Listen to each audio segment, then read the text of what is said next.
नमस्कार दोस्तों, हम हेट्रोसाइक्लिक विषम चक्रीय यौगिक के पार्ट 2 में पायरोल कंपाउंड के कैरेक्टरिस्टिक या उसके कैरेक्टर को पढ़ते हैं। पायरोल एक रंगहीन कलरलेस लिक्विड है जिसका बॉइलिंग पॉइंट 131 डिग्री सेंटीग्रेड होता है। हवा में इसको खुला छोड़ने पर यह कलर चेंज करके भूरा हो जाता है। यह पानी में बहुत कम घुलनशील है, परंतु अल्कोहल और ईथर में ये इजीली डिजॉल्व हो जाता है। पायरोल की कुछ अनुनादिक संरचनाएं आपको यहाँ पे मैं दिखा रहा हूँ, देखिएगा। पायरोल में जो नाइट्रोजन हेट्रो एटम होता है उसके पास एक लोन पेयर होता है।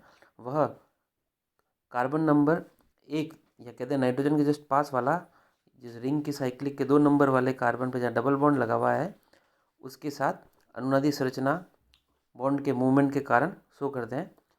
और जैसे ये बॉन्ड मूवमेंट होगा लोन पेयर वहाँ पे जाएगा और डबल बॉन्ड 3 नंबर कार्बन या रिंग के 3 नंबर पर शिफ्ट हो जाएगा और नेगेटिव और पॉजिटिव चार्ज नाइट्रोजन और कार्बन पे आएगा। इस तरीके से इसकी 1, 2, 3, 4, 5 अनुनादी संरचनाएं हमें मिलेगी। पायरोल की अनुनादी ऊर्जा 31 किलो कैलोरी पर मोल होती है।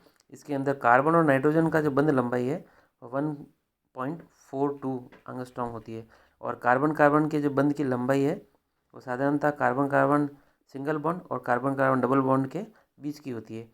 इसका डाइपोल मोमेंट का मान 1.80 डिग्री दबाई होता है। पायरोल एक, अगर इसकी हम ज्योमेट्रिकल स्ट्रक्चर की बात करें तो पायरोल एक समतल अणु है और समतल होने के कारण इसमें पी ऑर्बिटल का ओवरलैपिंग बहुत ज़्यादा होता है। इसके रिंग के bond angle carbon nitrogen carbon बंध सहित लगभग इसका जो बॉन्ड एंगल देखा है 120 डिग्री के करीब होता है। पायरोल के प्रत्येक कार्बन परमाणु और नाइट्रोजन परमाणु sp2 संकृत अवस्था में रहते हैं। इसका सिग्मा बॉन्ड और पाई बॉन्ड के बीच का या सिग्मा बॉन्ड किस तरीके से बन रहा है उसका डेमोन्स्ट्रेशन आपको इस तरीके से स्ट्रक्चर में दिखाया गया है और किस तरीके से पी ऑर्बिटल इसके ओवरलैपिंग में भाग लेते हैं और कैसे असंकृत जो पी कक्षा के बच जाते हैं उनका भी आपको डायग्राम के अंदर डेमोन्स्ट्रेशन दिया गया है। अब हम बात करते हैं basic character of pyrrole. Pyrrole के अंदर क्षारकता होती है। क्षारकता क्यों होती है? लुईस बेस और लुईस एसिड की बात करें और उसके बेस पर इसकी क्षारकता को एक्सप्लेन करें तो पायरोल की अनुनादी संरचना अगर हम देखते हैं तो उसे पता चलता है कि नाइट्रोजन पर जो एकांकी इलेक्ट्रॉन सिंगल इलेक्ट्रॉन है युग्म, वह प्रोटॉन के लिए उपलब्ध नहीं हो पाता, इसलिए पायरोल एक दुर्बल क्षार की तरह बिहेव करता है। इसका Kb का मान 2.5 इंटू 10⁻⁻40 के करीब होता है। नाइट्रोजन का एकाकी युग्म पायरोल के पाई क्लाउड से समिष्ट होता है।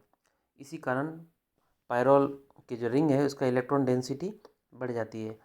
यदि प्रोटॉन एसिड की अभिक्रिया द्वारा पायरोल का नाइट्रोजन परमाणु से जोड़ा जाए तो एक अस्थायी धन आवेशित पायरोल की संरचना पिरीलियम आयन बनता है। पिरीलिनियम आयन बनता है।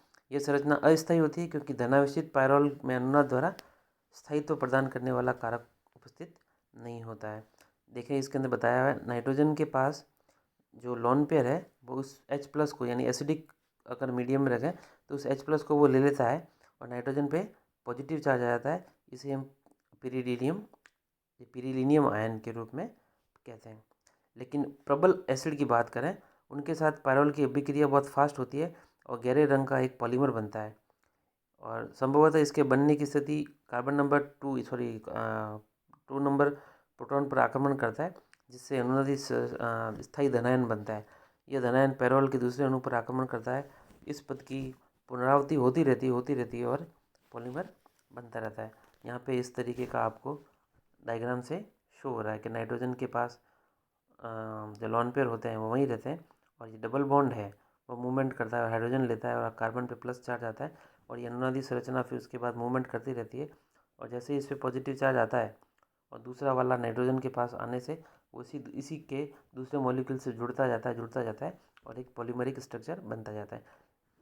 पायरोल का एसिडिक कैरेक्टर की बात करें, पायरोल अमीनो हाइड्रोजन परमाणु की उपस्थिति में के कारण दुर्बल एसिडिक बिहेवियर शो करता है।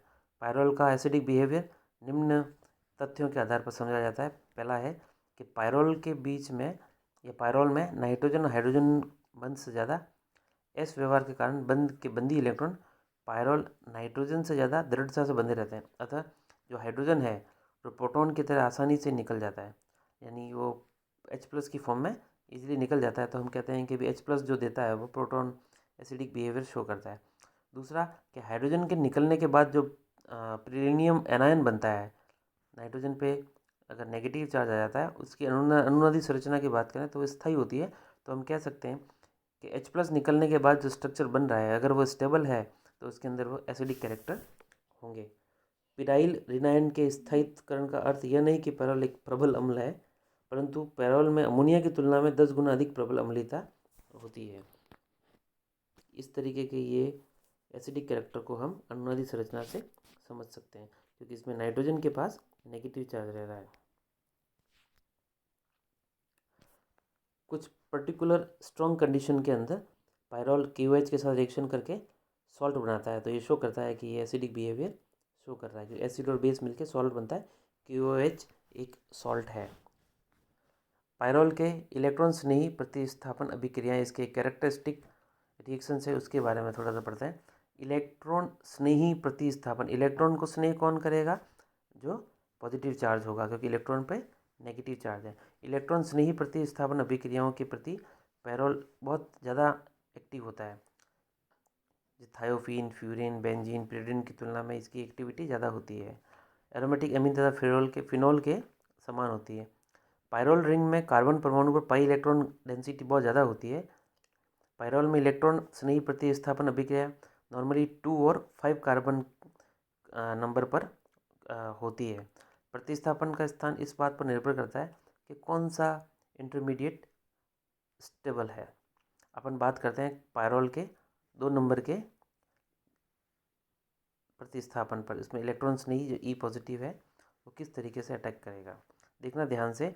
जो अ नाम के स्ट्रक्चर है, कार्बन नंबर अ वाला पैरोल का स्ट्रक्चर है, उसके अंदर उसने E+, अगर हम देखें तो डबल बॉन्ड जो मूवमेंट था वो नाइट्रोजन की तरफ मूव होने के कारण उसने E वहाँ जाके नेगेटिव चार्ज बढ़ा, तो वहाँ जाके जुड़ा और कार्बन रिंग का 3 नंबर पर पॉजिटिव चार्ज आया।